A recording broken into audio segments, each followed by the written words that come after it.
बिस्मिल्लाहिर्रहमानिर्रहीम। अस्सलाम वालेकुम स्टूडेंट्स।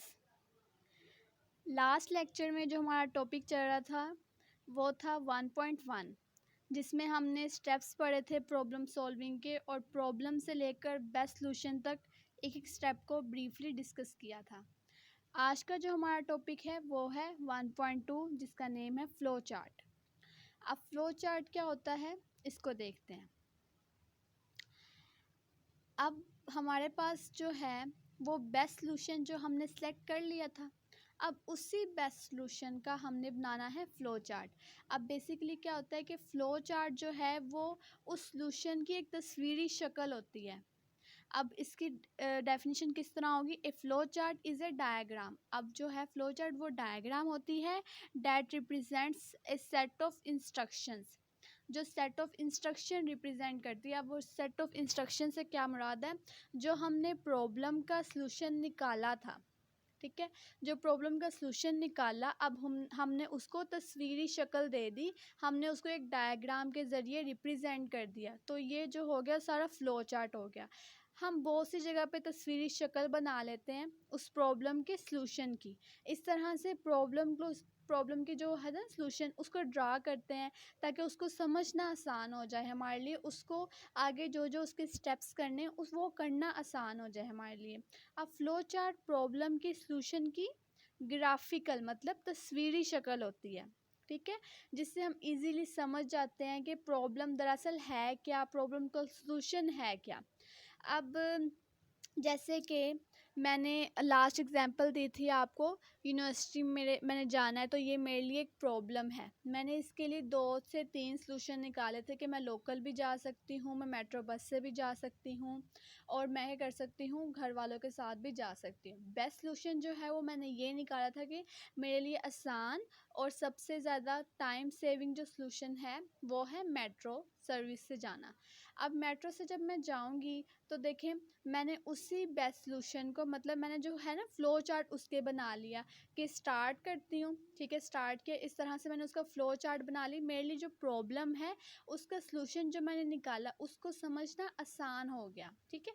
तो फ़्लो चार्ट होता दरअसल यही है कि हम अपने प्रॉब्लम के सॉल्यूशन की तस्वीरी शक्ल बना लेते हैं ताकि हमारे लिए आसान हो जाए सॉल्यूशन को समझना। अब इम्पोर्टेंस ऑफ फ़्लो चार्ट क्या है? इम्पोर्टेंस बिल्कुल ऐसे ही है। अब देखें ना, जैसे एक प्रॉब्लम का सॉल्यूशन जो है वो टेक्स्ट की फॉर्म में लिखा हो, मतलब वो अल्फाज में लिखा हो कि ये हमने सॉल्यूशन निकाला है, इसको इस तरह करेंगे तो आगे से ये हो जाएगा वो हो जाएगा इस तरह। लेकिन इसके बरअक्स अगर जो है हमने उसी सॉल्यूशन को तस्वीरी शक्ल में बना लिया हो, मतलब फ़्लो चार्ट में बना लिया हो, फ़्लो चार्ट में डिस्प्ले कर लिया हो, तो वो हमारे लिए समझना आसान हो जाता है। इम्पोर्टेंस इसकी यही है कि प्रॉब्लम के सॉल्यूशन को समझना आसान हो जाता है फ़्लो चार्ट के ज़रिए। अब नेक्स्ट जो है topic determining the requirements for a flow chart. अब फ़्लो चार्ट को बनाने के लिए कुछ रिक्वायरमेंट्स की ज़रूरत होती है, ठीक है, कुछ ज़रूरियात जो हैं वो हमें पड़ेंगी। किन किन ज़रूरियात को पूरा करने के लिए हम ये देखते हैं कि फ़्लो चार्ट में क्या क्या चीज़ें हमें ज़रूरत देती हैं, कौन कौन सी चीज़ जो है वो हम इस्तेमाल करते हुए फ़्लो चार्ट बनाते हैं, ठीक है। अब नेक्स्ट देखें, in a flow chart we use input, processing, decision making and output. हमें 4 चीज़ों की ज़रूरत पड़ती है, इनपुट्स की, प्रोसेसिंग की, डिसीजन मेकिंग की और आउटपुट्स की, ठीक है। अब देखें सबसे पहले इनपुट। इनपुट क्या है जी? अब हमें इसकी ज़रूरत क्यों पड़ती है? अब देखें जब हमें पता होगा कि हमने जो सॉल्यूशन निकाला है उस पे हमारी इनपुट चाहिए। इनपुट क्या होती है कि हमारे पास जो है वो देने वाली चीज़ क्या है, मतलब हमारी प्रॉब्लम का सॉल्यूशन में देने वाली चीज़ क्या है। अब जैसे कि मैंने जो है आपको जैसे आपको मैंने एक कहा कि आपका पेपर है, ये आपके लिए एक प्रॉब्लम है, सॉल्यूशन आपने मतलब उसको याद वगैरह करके सॉल्यूशन सारा निकाल लिया, इस प्रॉब्लम का हल निकाल लिया। अब जो क्या है पेपर वो है इनपुट, मैंने आपसे पेपर लेना है वो है इनपुट, ठीक हो गया। अब जो है नेक्स्ट प्रोसेसिंग है। प्रोसेसिंग क्या होती है, उस पेपर में करना क्या है, ठीक है। प्रोसेसिंग क्या होती है, उस पेपर में करना क्या है। तो उस पेपर में आपने क्या करना है, मतलब आपने लिखना है जो भी सिलेबस के अकॉर्डिंग आपको पेपर की तैयारी करने के लिए टॉपिक्स दिए गए थे या बुक दी गई थी, उसके अकॉर्डिंग आपने लिखना है। क्वेश्चन जो भी आएंगे वो प्रोसेसिंग हो गई। अब आउटपुट क्या आएगी, आउटपुट से पहले डिसीजन मेकिंग है। अब कुछ फ्लो चार्ट्स में डिसीजन मेकिंग करनी होती है और कुछ फ्लो चार्ट में इसकी ज़रूरत नहीं पड़ती। अब जैसे कि अब डिसीजन मेकिंग क्या है, डिसीजन से आपको पता चल रहा होगा फैसला मेकिंग, मतलब फैसला करना कि क्या चीज़ दुरुस्त है और क्या चीज़ नहीं दुरुस्त, मतलब क्या ऐड करना है क्या नहीं ऐड करना, इस तरह से डिसीजन मेकिंग होती है।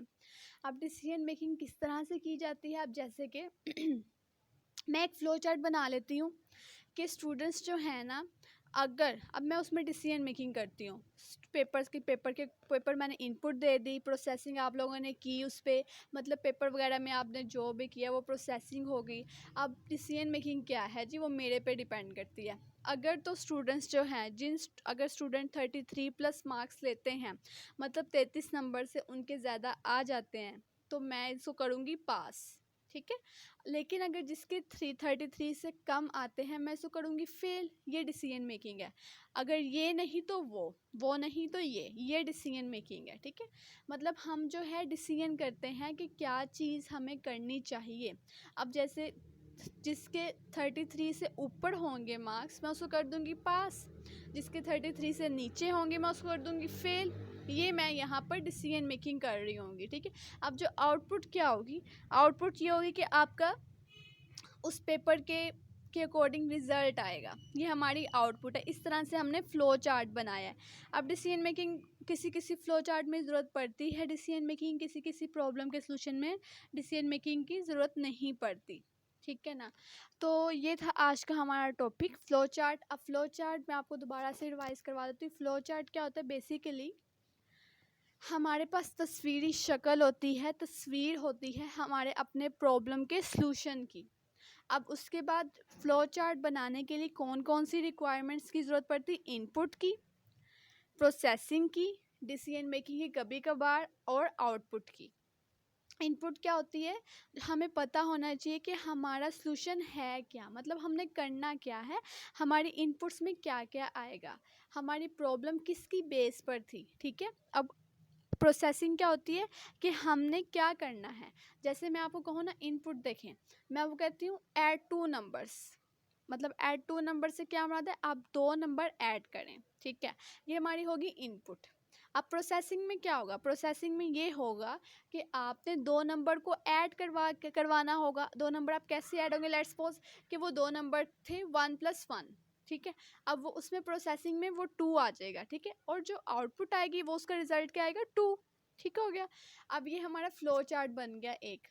इस तरह से हम डिफरेंट सॉल्यूशंस के डिफरेंट फ्लो चार्ट्स बनाते हैं। कुछ बहुत लेंथी हो जाते हैं, कुछ बहुत शॉर्ट फ्लो चार्ट होते हैं। इंशाल्लाह आगे पढ़ेंगे कि फ़्लो चार्ट को किस तरह से अंडरस्टैंड अब हम करते हैं। हमने प्रॉब्लम को तो अंडरस्टैंड कर लिया, अब हमने प्रॉब्लम के सलूशन को उस फ्लो चार्ट के ज़रिए अंडरस्टैंड करना है। तो स्टूडेंट्स, ये था आज का हमारा टॉपिक और उम्मीद है आपको समझ आ गई होगी। अगर आगे तो अपने दोस्तों के साथ ये लेक्चर ज़रूर शेयर किया करें, ताकि जिनको कहीं ना कहीं से मतलब कॉन्सेप्ट नहीं आ रहा होता समझ खुद से, तो वो समझ सकें। शुक्रिया।